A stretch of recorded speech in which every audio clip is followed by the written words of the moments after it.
శ్రీమాత్రే నమ. జయ గురు దత్తాత్రేయ నమ. ఈ వీడియోలో మనం కన్యా రాశి వారికి సెప్టెంబర్ నెల మాస ఫలితాలు తెలుసుకుందాం. మరి కన్యా రాశి వారికి ఈ నెల 13వ తారీఖు వరకు రాశి అందే కుజగ్రహ సంచారం వల్ల జాతకుడు ఏ ప్రయత్నమైనా తొందరగా పూర్తి చేయాలనే తాపత్రయంతో కొన్ని పొరపాట్లు చేయడం జరుగుతూ ఉంటుంది. అలాగే కావలసిన వాళ్ళతో ఆత్మీయులతో విభేదాలు రావడం జరుగుతూ ఉంటుంది. మీరు చేస్తున్నటువంటి వృత్తిలో కొన్ని పొరపాట్లు జరగడం వలన అధికారుల నుంచి ఇబ్బందులు ఎదుర్కోవడం కానీ, స్వభావసిద్ధంగా మీరు స్వతంత్ర వృత్తిలో ఉన్న కొన్ని ఇబ్బందులు, పొరపాట్లు, చికాకులు జరిగే అవకాశం ఉన్నది మనకి సెప్టెంబర్ 13వ తారీఖు వరకు. అంటే కాస్త నిదానంగా నెమ్మదిగా ఆలోచించి నిర్ణయం తీసుకొని తొందరపాటు చర్యలు లేకుండా నిదానంగా చేసుకుంటే అన్ని పనులు సావకాశంగా మనకి అనుకూలంగా మారడం జరుగుతూ ఉంటుంది. అంటే వృత్తిలో చాలా బిజీగా ఉన్నప్పటికీ కూడా కొన్ని ఇబ్బందులు ఎదురవ్వడం జరుగుతూ ఉంటుంది. ఎందుకంటే రాశి పైన శని యొక్క దృష్టి పడుతుంది. అంటే ఒక విధంగా ఏదైనా ఒక రాశిలో ఒక పాపగ్రహం సంచరిస్తున్నప్పుడు జాతకుడు చేసే ప్రయత్నాలకు ఏదో ఒక ఆటంకం రావడం, అంత శ్రమ పడిన తర్వాత ఏదో నిరాశ ఎదురవడం, పని పూర్తయిపోయిన తర్వాత ఏదో ఒక కొర్రి వచ్చి అది మొదటికి రావడం సాధారణంగా జరుగుతూ ఉంటుంది. ఏంది రాశిలో పాపగ్రహం ఉన్నప్పుడు దానికి ఇంకొక పాపగ్రహ దృష్టి పడినప్పుడు ఆ పని మరీ విపరీతంగా ఉండడం జరుగుతూ ఉంటుంది. టోటల్ వేస్ట్ అయిపోతుందన్నమాట. ఏదో మనం ఇల్లు కట్టుకుంటున్నాం, పెద్ద గోడ కట్టాము, ప్రగతి గోడ లాంటిది కట్టాము, దానికి ఏదో కొంత ఖర్చు అయింది. ఈలో ఇంటి పక్క కూడా ఇంకో వాక్ సిద్ధాంతం వచ్చి ఇలా కట్టారు, మొత్తం అంతా తీసేయాలంటాడు. మొత్తం అంతా తీసేస్తే అంత శ్రమ వేస్ట్ అవుతుంది, ధనం వేస్ట్ అవుతుంది. ఆ విధంగా ప్రస్తుతం ఈ రాశివారు ఏదైనా ఒక పని చేస్తున్నప్పుడు, ఒకరికి మీరు ఏదైనా పని చేసి పెట్టినప్పుడు సాధారణంగా వారికి అనుగుణంగా నిదానంగా చేసుకోవడం మంచిది తప్ప లేని పక్షంలో చాలా వరకు నష్టపోవడం జరుగుతూ ఉంటుంది. దాని తర్వాత ఏంటంటే ఇంచుమించుగా సెప్టెంబర్ 13 తర్వాత ఈ కుజుడు ధనస్థానంలోకి వస్తాడు. ఒక విధంగా అష్టమాధిపతి ధనస్థానంలోకి వచ్చినప్పుడు కుటుంబ సభ్యుల మధ్య విభేదాలు వస్తాయి. ఎందుకు వస్తాయి? అకస్మాత్తుగా మీకు కొంత ధనం రావడం జరుగుతూ ఉంటుంది. ఒక ఇన్సూరెన్స్ ద్వారానో, సడన్గా మీదేనా చిట్టు ద్వారానో, ఫైనాన్స్ ద్వారానో బోనస్ రావడమో, ఎప్పుడో ఎవరికి వచ్చిన అప్పు తిరిగి రావడమో, పెద్దవాళ్ళు ఏమైనా ఆస్తితో ఇద్దరు రాయడం వల్ల ఒకేసారి అధిక ధనం మీ కుటుంబానికి రావడం వల్ల ఈ కుటుంబ సభ్యుల మధ్య కొన్ని విభేదాలు లాంటివి రావడం జరుగుతూ ఉంటాయి. కొన్ని మనస్పర్ధలు కూడా వచ్చే అవకాశం ఉంది. దాన్ని జాగ్రత్తగా సావధానంగా ఉపయోగించుకుంటే మంచిది. ఎందుకంటే ధనస్థానంలో కుజుడు వచ్చినప్పుడు కొన్ని ఇబ్బందులు వచ్చినప్పటికి కూడా ధనస్థానం పైన గురుగ్రహ దృష్టి పడుతుంది. ఆ కారణం వల్ల ఏంటంటే ఏదైనా శుభకార్యానికో మంచి కార్యక్రమానికో ధనాన్ని ఉపయోగించుకుంటే కంపల్సరీగా ఆ సమస్య పరిష్కారం అవడం జరుగుతుంది. పెద్దగా ఇబ్బంది పడక్కర్లేదు. బట్ ఏదైనా కన్యారాశి వారికి కుజుడు ఏ భావంలో వస్తే ఆ భావాన్ని పాడు చేయడం జరుగుతూ ఉంటుంది. సెప్టెంబర్ 13 దాకా రాశి యందు సంచారం కూడా రాశి ఫలితాలు పాడు చేస్తాడు. అనారోగ్య సమస్యలు ఎదురవుతాయి, చిన్న చిన్న గాయాలు తగలొచ్చు, అనవసరంగా కోపం వస్తూ ఉంటుంది. అలాగే స్టమక్ ప్రాబ్లమ్స్, అజీర్ణ సమస్యలు రావచ్చు. సెప్టెంబర్ 13 తర్వాత ధనస్థానంలోకి వస్తాడు. కుటుంబ విషయాల్లో విభేదాలు, కుటుంబంలో ఖర్చులు పెరుగుతాయి, కుటుంబ సభ్యుల మీద అసహనంగా మీరు ప్రవర్తిస్తారు, పరస్పర విభేదాలు రావడం జరుగుతూ ఉంటుంది. ఈ విధంగా జరుగుతూ ఉంటాయి. ఇప్పుడు శుక్రుడు మనకి లాభస్థానంలో ఉన్నాడు సెప్టెంబర్ 14 వరకు కూడా. అంటే ధనాధిపతి లాభస్థితి 100% సమయానికి మీ కుటుంబంలో ఉన్నటువంటి స్త్రీలు మీకు సహకరిస్తారు. మీ అమ్మాయి, మీ కోడలో, మీ మదరో ఎవరో ఒకరు మీ యొక్క సహాయానికి, అంటే ఏ అవసరానికన్నా వాళ్ళు సపోర్ట్గా మీకు సహకరించడం జరుగుతూ ఉంటుంది. అలాగే భాగ్యాధిపతి లాభస్థానంలో ఉండడం వల్ల ప్రస్తుతం ఈ శుక్రుడు లాభస్థానంలో ఉంటే అటు స్త్రీల వల్ల, స్వశక్తి వల్ల, మీ కుటుంబం వల్ల, మీ పెద్దవారి వల్ల, మీ పౌరపుణ్యం వల్ల, మీ అదృష్టం వల్ల, మీరు చేసే మంచి పనుల వల్ల ఆర్థిక సహకారం లభిస్తూ ఉంటుంది. ఎస్పెషల్లీ అటు సినిమా పరిశ్రమలో ఉన్నా, బ్యాంకింగ్ రంగంలో ఉన్నా, మీరు ఏ వృత్తిలో ఉన్నా సరే ఆర్థిక పరంగా మాత్రం ఇంచుమించుగా మీకు ఈ నెల 14 వరకు కూడా ఆర్థిక పరంగా అనుకూలంగా ఉంటుంది.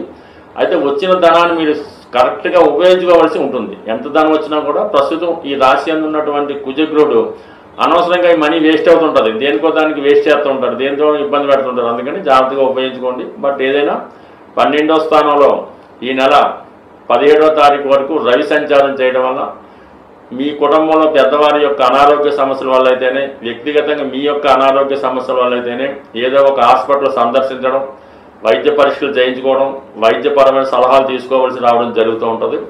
ఫర్ ది సేమ్ టైం బుధుడు కూడా 12లో ఈ నెల 15 వరకు ఉండడం వల్ల వ్యాపార విస్తరణకో, విద్యార్థులు చదువుకో ఏదో విధంగా చదువు ఖర్చు అవుతుంది. అలాగే వ్యాపారానికి సంబంధించినటువంటి ఖర్చులు కూడా పెరుగుతూ ఉంటాయి. ఈ సమయంలో ప్రభుత్వ అధికారుల ఒత్తిడి ఏర్పడడం, అంటే మీ సమకాలంలో ఏదో ట్యాక్స్ కట్టకపోవడం వల్ల, రిటర్న్స్ ఫైల్ చేయకపోవడం వల్ల కొన్ని ఇబ్బందులు అధికారుల వల్ల వచ్చే అవకాశం ఉంది. కాబట్టి ఈ వ్యాపార సంబంధించిన విషయాలు ఎప్పటి పనులు అప్పుడు పూర్తి చేసుకోవడం మంచిది.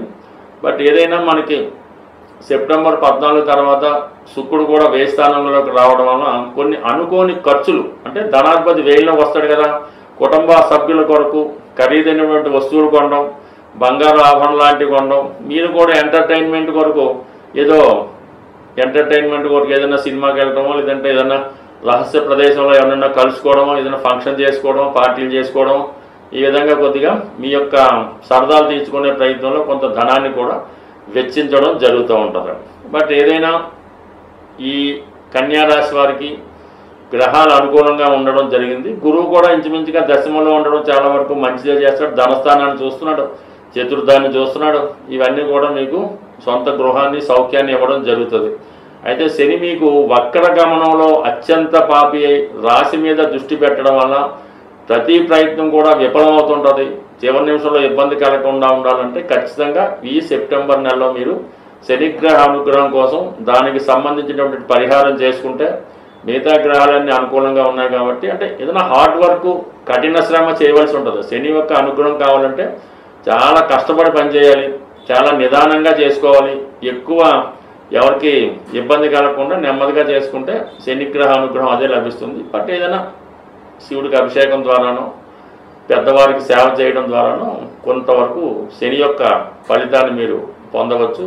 జ్యోతిష శాస్త్రం ప్రకారం జాతకంలో ఉన్నటువంటి దోషాలు అవి గోచారరీత్యా వాటిని అమలు చేయడం జరుగుతూ ఉంటుంది. ఇటువంటివే మనకి అష్టమ శని, ఏళ్ళనాటి శని, సర్పదోషం, ఇటువంటి దోషాలు పరిష్కరించుకోవడానికి ప్రతి నెలలో కూడా ఏదో ఒక కొన్ని అవకాశాలు మరి ఆ దేవతలు మనకి అనుగ్రహించడం జరుగుతూ ఉంది. అందులోనే ముఖ్యంగా ఈ మాస శివరాత్రి, సంకష్టాల చతుర్థి లాంటివి ప్రతి నెల రావడం జరుగుతూ ఉంటుంది. అయితే జాతకంలో ఉన్నటువంటి ప్రధాన దోషాలు పితృదోషాలు. ఈ పితృదోషాలు జాతకంలో ఉన్నప్పుడు అవి ఒక కుటుంబం ఉన్నప్పుడు ఆ కుటుంబంలో 4 అన్నదమ్ములు, 4 అక్కచెల్లెలు ఉన్నప్పుడు అందరి మీద దాని ప్రభావం అయితే ఉండదు. ఎవరో కొందరి మీదే ఆ పితృదోష పరిహారం రావడం జరుగుతూ ఉంటుంది. దీనికి కారణం వల్ల రిపీటెడ్గా జరుగుతూ ఉంటాయి. రిపీటెడ్గా అబార్షన్లు అవ్వడం, రిపీటెడ్గా ఇంట్లో ఎవరో ఒకరు దుర్మరణం పాలవడం జరుగుతూ ఉంటుంది.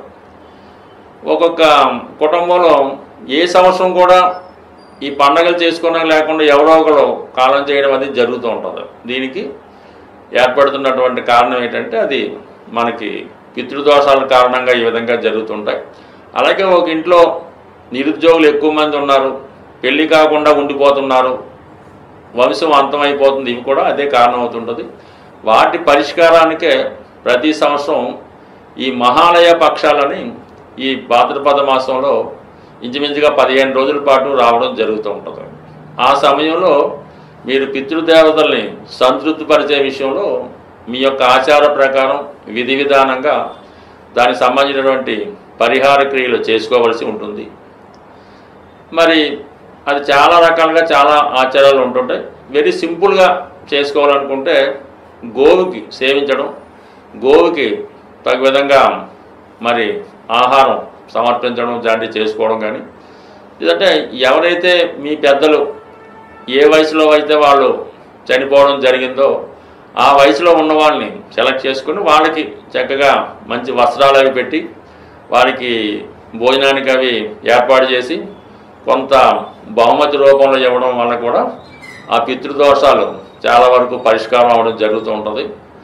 మామూలుగా పుష్కరాలయ వచ్చినప్పుడు అది వేరే సంగతి. కానీ ఈ మహాలయ పక్షాల్లో కంపల్సరిగా మీ పితృదేవతలను తలుచుకొని ఏదో 10 మందికి అన్నదానం చేయడం వల్ల, వారికి సేవ చేయడం వల్ల, బహుమతులు ఇవ్వడం వల్ల, ఏదన్నా దానం చేయడం వల్ల ఇది పరిహారం అవుతుంది అంటే మీరు చాలామంది నమ్మకం ఉండదు. అసలు పితృదోషానికి దీనికి సంబంధం ఏముంటుందండి, మేము పెళ్ళి అవ్వడానికి దానికి సంబంధం అంటూ ఉంటారు.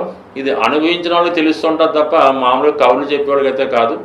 ఒకసారి 10 మందికి చేయడం వల్ల నష్టమైతే లేదు, కనీసం మీరు కాకపోయినా మీ తర్వాత తరమైనా బాగుంటుంది. కాబట్టి కంపల్సరిగా మీరు ఈ నెలలో వస్తున్నటువంటి మహాలయ పక్షాలు విధి విధానంగా మీకు ఎంత తాహత ఉంటే, ఎంత సహకరిస్తే అంతే చేయండి.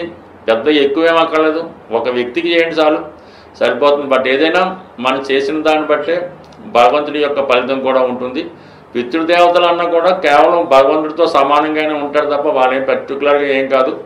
ఇదంతా కూడా సమాజం యొక్క శ్రేయస్సు కోసం, మన యొక్క మంచి కోసం మన ఋషులు మనకు నిర్ణయించారు.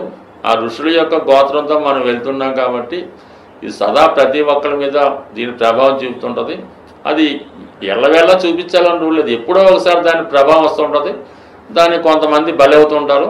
అలాగ అవ్వకుండా ఉండడానికి ఈ పరిహారాలు చేసుకుంటే సర్వదా అందరూ ఆనందంగా ఉండాలి, అందులో మనం ఉండాలన్నటువంటి సిద్ధాంతం ప్రకారం మరి సర్వేజన సుఖినో భవంతు, శాంతి.